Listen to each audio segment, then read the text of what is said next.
Hey, it's Phoebe, and today I'm in Paris.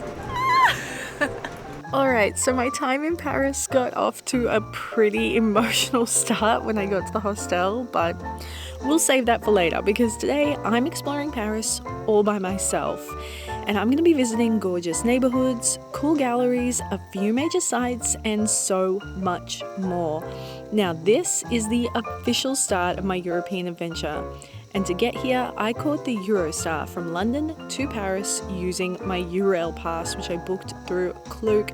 I'll have that link below for you, but I love train travel, so this is perfect for me. The train departs from London St Pancras International, and I made sure to grab some snacks from the M&S there, arriving around an hour early to give me enough time to get through passport control. Then you just wait in the holding area, and about 20 minutes before your departure time, they tell you which platform to head up to. Now, the train takes around 3 hours and 15 minutes to get there, and you'll need to book and pay for a seat reservation as well, which I booked direct with Eurostar. Just make sure you do, or you won't get on. The train is really comfortable. You get to look out the window. The scenery is great, even if it's rainy and overcast. There's Wi-Fi on board, and I downloaded some movies to watch too. So the journey went really fast. All right, I have got a great day planned for us. But first things first, breakfast. And breakfast in Paris is just the best. They love a carb. We're talking fresh baguettes with the jam, brioche, quiche, amazing croissants. The peaches are in season and they're delightful. Now, all of this is going down on the rooftop of my incredible hotel. I'm staying at the People Paris Nation. The location is amazing. The staff are fantastic. My room, it's incredible. And it was unexpectedly overwhelming for me. It brought up a lot of emotions for me when I arrived, and I will show you that and the room a little bit later. But for right now, we're going to enjoy this rooftop. The views up here are incredible. You have this beautiful open space right in front of you. I can see the Eiffel Tower, I can see Sacré-Cœur. I'm literally sat here with a plate full of croissants and coffee overlooking Paris, and I just cannot believe this is how I get to start my day today. Wow.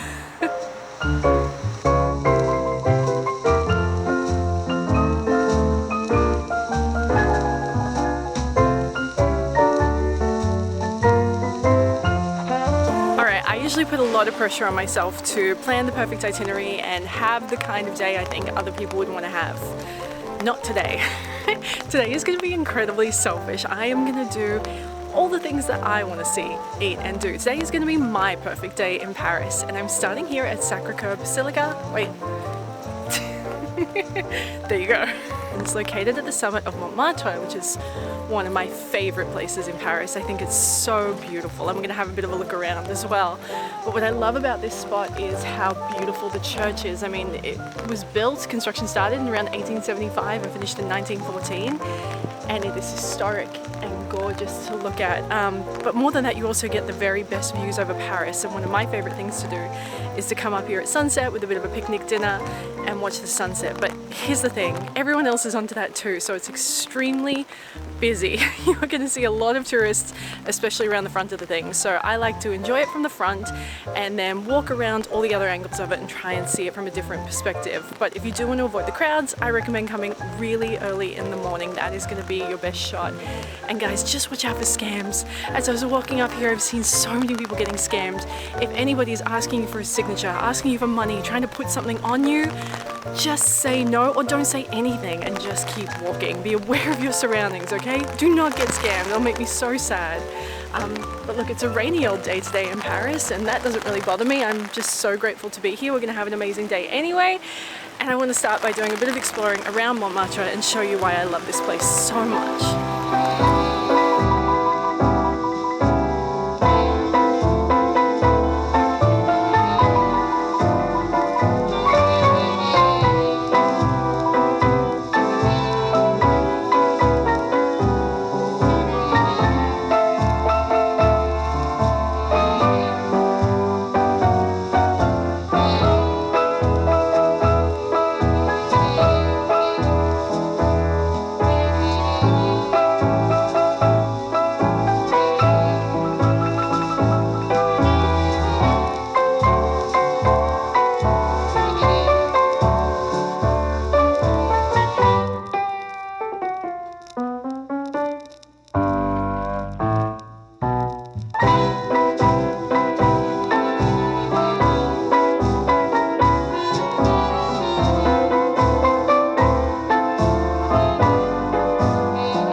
pastry, the classic French treat. So I went to Corette. I've seen this all over Instagram and TikTok. They do the viral hot chocolate. It's like basically a cup of molten chocolate with whipped cream. This outlet up at Montmartre doesn't have that. They have it like in a pull thing and you have to take it away, and it just didn't look like the move. So I was like, I'll get a pain au chocolat and a cappuccino and I'll just come to the park, find somewhere nice and quiet to sit, and that's what I prefer up here. You have to get away from the crowds. There are so many people. Now I'll be honest, I don't have high hopes for the coffee. The lady just pushed a button and it came out of a machine, so I suspect it's not going to be great, but and it's also half full. I'll try it and I'll let you know if it's worth it. I mean, it's not great, but it's also not terrible. And pain au chocolat. It's okay. I think Corette's a little... Well, the outlet I've gone to and what I've gotten, I think it's a little overrated. This is about €7, so... Not bad, but not great. That's not the freshest.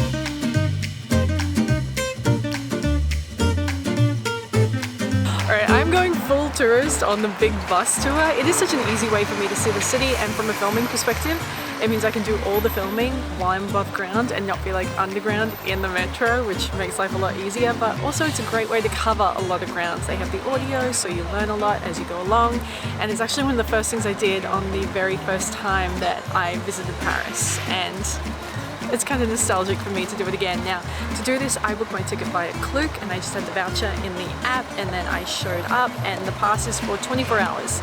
So if I activate it at 2 p.m, which I've just done now, I can use it until 2 p.m. the next day. So just keep that in mind, and they do have longer tickets if you want to do that as well.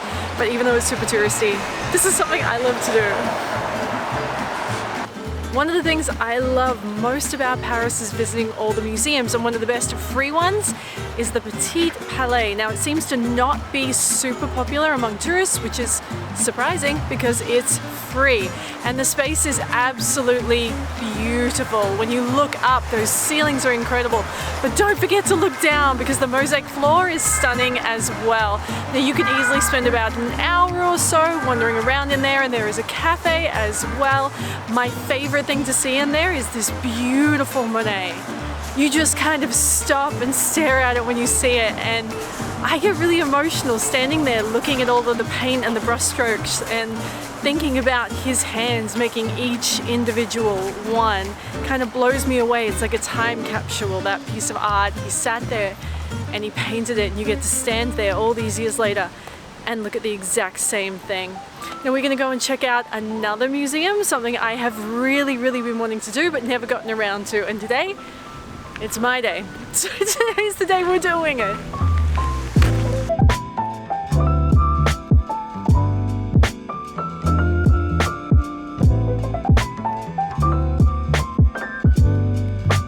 Musée de l'Orangerie has been on my travel wish list for a really long time, especially after seeing Midnight in Paris. I absolutely love that movie, and today I decided to do it, and it has just become my favorite art museum in Paris. I absolutely loved it. Now, the Water Lilies rooms featuring the works of Monet are spectacular. I recommend taking some time to sit there and enjoy it. There is a sign on the wall telling people or requesting people kindly to be quiet and enjoy it in silence. That's not going to happen. I wish it would, because it's a little bit chaotic in there, but if you can find those moments of peace and focus on the artwork and kind of block everybody out, it's really special. Now, once you're done there, make sure you head downstairs because there are some truly breathtaking artworks down there. We're talking works by Matisse, Renoir, Modigliani, even Picasso, and I have to tell you, the Renoirs are my favorite. I just think they are so beautiful.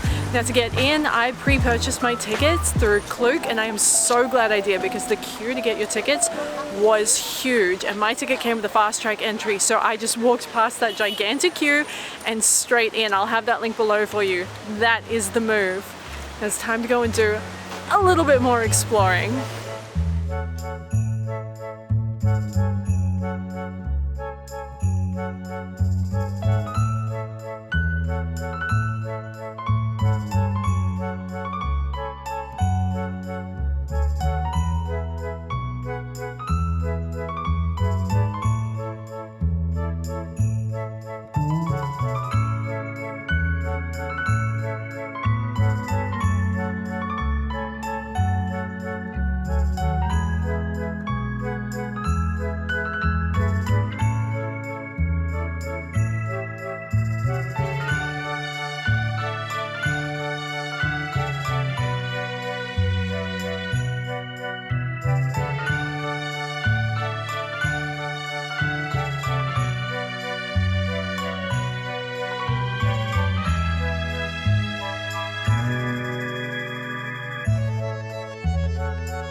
Can you believe how much we have been able to see and do already today? We have seen all the major sites and we are not done yet, because now we are exploring my all-time favorite neighborhood in Paris, Le Marais. Now this to me is Paris. This is where you start to get away from those really heavily saturated tourist areas and you get to experience a little bit more of the local neighborhood. Now I could easily dedicate 2 whole days of my life to exploring this neighborhood. I love it that much. There are so many shops, cafes, bars, restaurants, museums, gardens, things to see and explore and experience, but we are just going to have a couple of hours here. Now I would recommend, absolutely, you just come here and you walk around. Definitely get online and see all the places that you kind of want to visit and star those on your map, but also make sure you have some time for exploring, because there's just so much you're going to want to discover on your own, especially on foot and especially in the summer like this. It is absolutely beautiful. Now, so far today has not been about food, but that is about to change because it's time for dinner and I need something to eat. So we're going to find something great to eat and enjoy. It just gets better. The bells. And enjoy my favorite part of Paris. I have been having such a good time today I forgot to eat, which is very unlike me. But I was just having so much fun sightseeing, and then I was walking around, I saw somebody eating a burger and fries, and I was like, that's exactly what I feel like. Now the funny thing about that is, last time I came to Paris, I ate a burger and fries in one of my episodes, and there were a whole bunch of comments of people saying, who goes to Paris to eat a burger and fries? Me, that's who, and I'm back at it again with the burger and fries. So I've come to a place called, I don't know if it's called Pony or if it's just called BNY, but I was looking on their Instagram and it looked really good, so we're here and it's come out and it's exactly what I'm in the mood for. Just a big old whack of fries, some ketchup.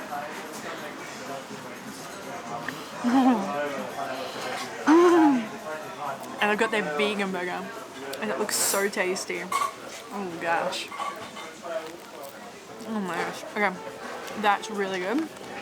And it's scratching the itch like you would not believe. That is exactly what I was in the mood for. For accommodation, I'm staying at the People. Now, it's technically a hostel, but it absolutely blurs the lines between Lux and Less to me. It's so nice. They actually have locations dotted across the city, but I decided to stay at Paris Nation, and I love the location.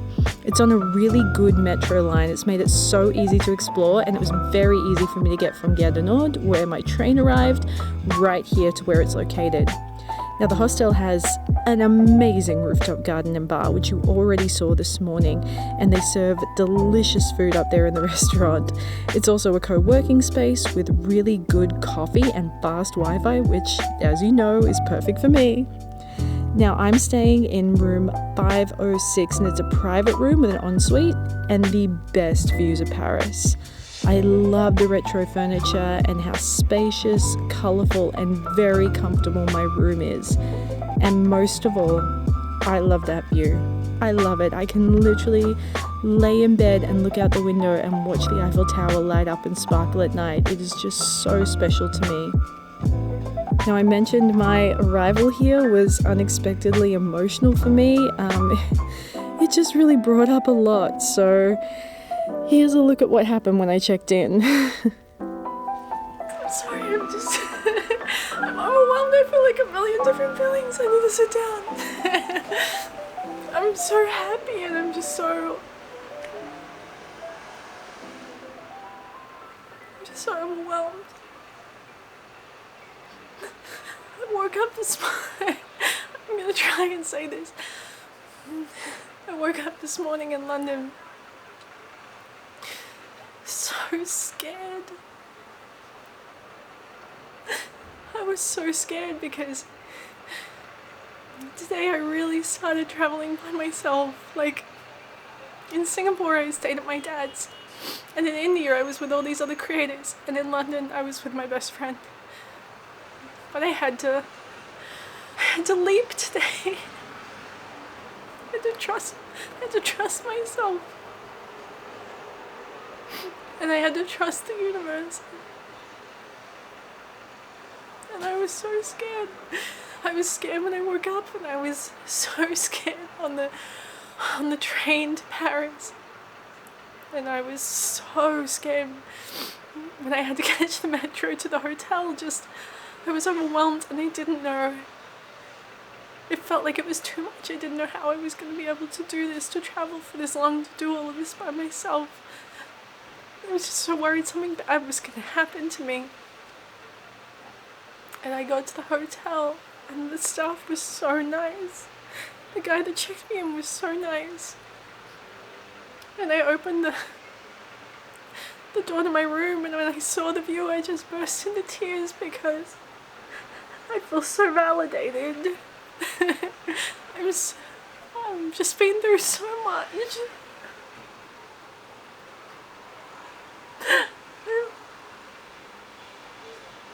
It's been so hard. And to be here and to see that view, I just feel like it's all gonna be okay. And it just reminds me that no matter how hard life gets, it can get better. And you can get better. And you can be happy again, really truly happy again.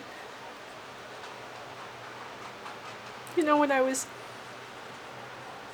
20 years old, I was sitting in my office one night really late at my work. I was the only one there. It was like 8 o'clock at night.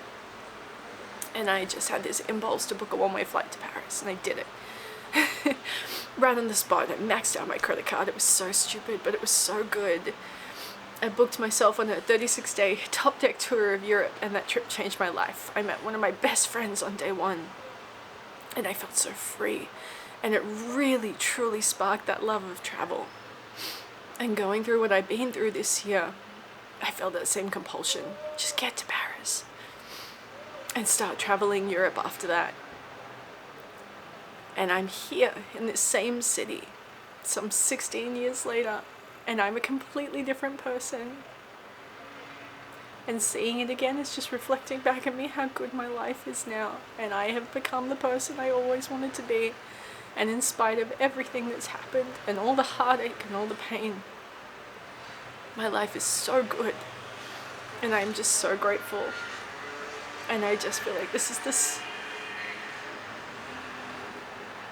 start of the best part of my life.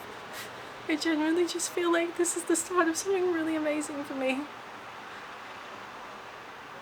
Thank you for watching these videos, because if you didn't, I wouldn't have this. I'm just so grateful for you. I'm going to do my best to stop crying and make the best videos I can for you, just to show my appreciation for this amazing life and for you. So thank you, I love you, and I just wanted you to know how much this meant to me. Okay. Now I've just had the best day exploring Paris. I kept having these moments where I had to pinch myself and go, you're in Paris. Do you know what I mean? Do you ever have that? Like, it's it's hard for your body or your brain to absorb that you're actually in this amazing place. And it has been incredible when those little moments have popped up for me, and I'm like, be present, you're here, it's amazing. And what's really special for me is that when I was 20, I was working late in my office job. I was the only one there. It was like 8 o'clock at night. And I just had this compulsion to book a one-way flight to Paris. So I whipped out my credit card, maxed it out. Shortly after, I booked myself on a top deck tour, a 36-day top deck tour through all of Europe. And that trip changed my life. It is one of the defining moments of my life. And I think flying to Paris for that trip, for the start of it, it was such a turning point for me. And I think that's why Paris is always such a special place for me. Every time I come here, it's like a mirror, and it's like a marker in time where I can come back at different phases of my life to this beautiful city and see how far I've come. Use it as a way to measure, I guess, to take stock, if that makes sense. And I guess this trip, after everything I've been through, is just, wow, the timing to come back here. I think that's why it's been such an emotional one for me, and why I really felt like I needed to take today for myself and do what I wanted to do. So thank you for letting me do that. It's just been so good for my soul, and I feel so ready for the rest of everything I have planned for us. And I just feel like there's so much good stuff to come. And with that brings this week's episode to a close. I really hope you've enjoyed it. Now, if you don't already, be sure to subscribe right now so you never miss a single episode, and say hello in the comments below. I hope you have a great week ahead, and I will see you with a brand new episode next week. Love ya.